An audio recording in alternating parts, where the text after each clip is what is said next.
We talked about the game and we talked about the fast start. But guys, how does Georgia continue to get Brock Bowers wide open? To me, that's a bigger reason and a bigger feather in Mike Bobo's cap than anything else. Because for some reason they keep getting that cat in all sorts of space. Well, you can't double team him every play because you'll get lit up. You just can't do that. So there's going to be multiple plays where he's going to be one-on-one. There's going to be reads. There's going to be eyes. And can you manipulate a zone? Can he sit down in a zone and back get it to him? Last night they handed it off to him. Last night they ran a little reverse with him. Ran a direct snap to him. Then they ran a wildcat to him. That little seam route, for that second touchdown, they motioned and it made him go one-on-one, and he got up the seam, and Carson hit him. So he just stresses you. I mean, I can't imagine as a defensive coordinator trying to sit there during the week and say, how are we going to do it? Because we don't have a linebacker that can run with this guy. We don't, he's kind of a mismatch for a safety. Here's the thing, man, that people don't talk about enough with him is his blocking.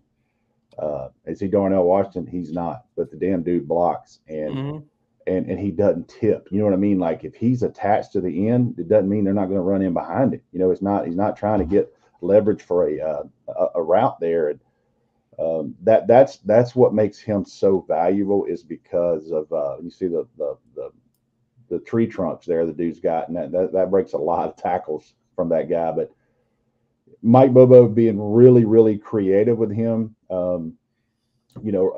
Somebody we're all familiar with, Randy McMichael, big time Georgia, tight end that played almost 11 years in NFL. They used a lot of different things with him. So he's had, he's had tight ends before that they've had special players.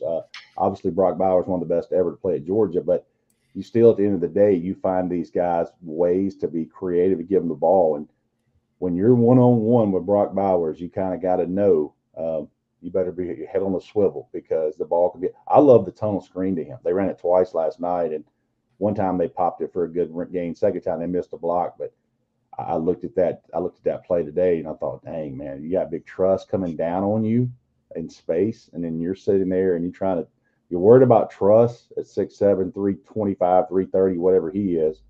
And then the whole time you're thinking, man, I got to get my hands on Brock Bowers to slow him down enough for somebody to help me. That's a lot of stress on somebody in space. Yeah, you're worried about the decision you made to play football at that point. You're worried about, maybe you need to reevaluate your choices there a little bit. That tunnel screen is funny. Georgia ran that same play in the national championship game, 2021 national championship game against Alabama. They had it set up perfectly. James Cook was on the fly motion there, kind of pulled a guy out there with him. Jermaine Burton was kind of running the tunnel screen up underneath, and Stetson put it on the money, and Will Anderson got a paw on it, knocked it down. It was either him or Dallas Turner. And I honestly think that would have gone for 6. And that was, I think, after the Chris Smith interception in that game. If you ever get a chance to go back and look at it, it's the exact same play. Didn't they run the tunnel screen against Alabama in the SEC championship game? No, they ran it in Indianapolis, and they scored on it. Remember, that put the game kind of out of reach. Well, no, that actually was an RPO. It was a little out route. Yeah, little route. Yeah, it was a little out route. But they did run some sort of screen. I don't know if it was a tunnel. They ran. I know Georgia ran it with Kenny McIntosh. And shoot, they ran it with Malachi Muse in the first game this year, and he went for 56 yards on it for a touchdown. Yeah. That was the old Rusty. You remember this? The old Champ Bailey. Yes. I remember one time Champ Bailey had John Stinchcomb in his hip pocket, Matt Stinchcomb in his hip pocket, and I thought he kind of ran in the end zone with him. I said, man, you should have pitched that over and let Stinch get a touchdown. It would have been a nice little lateral. It was just them two running into the end zone. I'll show you my age. Go back to the 1997 Georgia game when Georgia had to drive the field to win, and they had like 30 seconds, and they threw a tunnel screen to Champ Bailey. And you want to see somebody go from 0 to 100 in about three steps. I mean, this dude shot out of a cannon, got about 40 yards, and gave Georgia a miracle win that day. Yeah, I saw him. I saw him live and in person in high school. They moved him to tailback. First week he moved to tailback, plays my Atkinson County High School Rebels, 19 carries, 419 yards, and 7 touchdowns. Did y'all not have Bloody Tuesday before that? Listen, I wasn't playing. Thank God I wasn't playing. I was ball boy. Chant was flipping that ball to me on his way back in. But yeah, it was that was a crazy game. Palmer, something you pointed out to me after the game. Don't look now, but Brock Bowers has 6 games into the season, 535 yards receiving, and that's 45. With one game where he caught 545. Right, that's with one game where he caught just one pass for 3 yards. Yeah, obviously Terrence Edwards and the pursuit of 1,000 is a hot topic, and to me, I mean, if you take out that, if Brock Bowers continues to put up 5+ receptions a game, I mean, his worst game this year, he had 7 receptions for 54 yards. Outside of that, 1 for 3. To me, that's just such an odd stat line for him. And, so assume that he's getting 50 yards a game, and Georgia's got, they're 6 games in.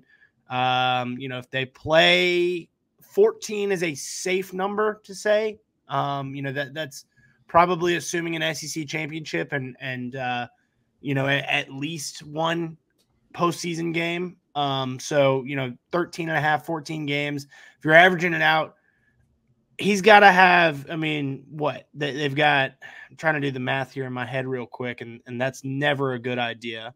I'll let you count while I say this. If you look at that picture right there, look at the guy in the background that's bent over in the khaki shorts. I mean, he is enjoying that touchdown as much as anybody. And I'll say this: I'll hold up 2. You got 2 chances to see number 19 play between the hedges. You got a Missouri game, crazy. And you got an Ole Miss game. You got 2 chances to say, I sat in those bleachers and watched that guy play, because it is special. It is fun to watch. I did a little interview on TV last night post game, and I said this guy's a superstar. Everybody in the team knows this guy is Elvis. He's the rock star of this team. When he scored his touchdown, I was on that end, and I'm telling you, the sideline, the D line jumped up and ran down to get him when he came off the field. That tells you all you need to know about how they feel about that guy and what he does, because he doesn't say a lot of words, but they know that number 19 every single day at practice brings it. And then on Saturdays, he damn sure brings it. Well, and what else speaks volumes, and Jake pointed this out to me as we were, rewatching a couple of clips after the game. Every time he touches the ball, the stadium erupts. Yeah. Because every time, they all know, everyone, all 93,000 people in those stands know, every time he touches the ball, there's a chance that it's getting housed. Yeah, he caught that tunnel screen and only got that, or the first screen pass he caught, the first catch of the game, went for 3 yards. And as soon as he got his hands on the ball, the crowd went nuts. Yeah, because they kind of expect something crazy to happen. Yeah, I'm gonna tell you, in the press box sometimes, like he'll catch a pass and he'll get into a little space, and I'll say touchdown. Yeah. Like that's the first thing that it's involuntary. I can't do anything about it. It just comes right out of my mouth. So I did the math here, not mental math. I pulled out a calculator. Here we go. If they've got 8 games left, he needs to average 57 yards a game to hit the 1,000-yard mark.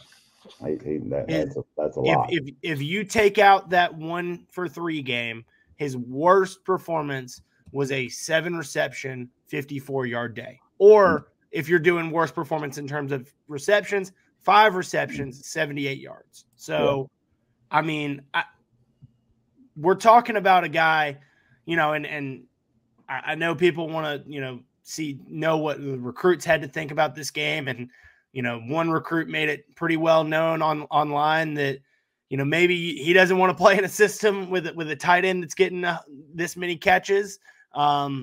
This dude's special. This dude's not a tight end. Teams can't treat him that way. I mean, Georgia can't treat him that way. Defenses can't treat him that way. He is a tight end sized player with receiver level talent. Receiver level ball skills and running back level skills, speed. Here's the deal. We're not going to get into pointing fingers at a high school kid, because I know where we're going with this. Let me talk about that.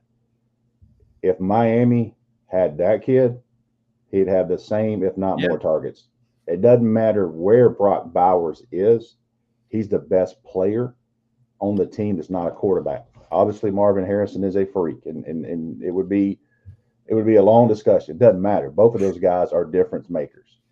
But ever how many teams there are in Division I football, if they had Brock Bowers, the day he walked into the room, he would be the number one target. He would be the game plan every week, and the focus would be, how can we get him the ball, period. So that's that discussion there is just, that's a young kid, and it is what it is. And, I get it. And he's saying stuff about a tight end. Palmer, you're right. He's not a tight end. He's the best player in college football that's not a quarterback, because quarterbacks impact the game so much. And it's either him or Marvin Harrison, and it doesn't matter. It doesn't matter. They're both super freaks. The fact that we're having that kind of a conversation, it says a lot. I mean, that we're putting Brock Bowers, in the same category as somebody that comes from that kind of a football family, but also B, that we're putting a tight end in the same category as a receiver and quarterback kind of conversation. I mean, look, I don't know what he's got to do to get invited to New York. I don't think he's going to win the Heisman Trophy. But I mean, I would imagine he's got as good of a shot to get invited to New York as anyone. And I think the thing that will blow people away, voters away, and Jake and I have had this conversation as well, is that he may not get a bunch of first place votes. He may get no first place votes, but people will probably have him on their ballots in a second or third place spot, just because they are blown away by the same thing that we are, that a tight end is doing what this tight end is doing. Yeah, I mean, listen, I've been doing it for a few years now. I've got a chance to vote for it for a few years, and the one thing I'm always looking for is, hey, how can I, who's the best of who's the best non-quarterback, like Rusty says, who can I put on there? Because listen, all three quarterbacks, you go put three quarterbacks on there right now, and honestly, I might have three quarterbacks on there if I had a chance to do it today. Michael Penix and Caleb Williams and Shedeur Sanders, and there's some really good football players are out there.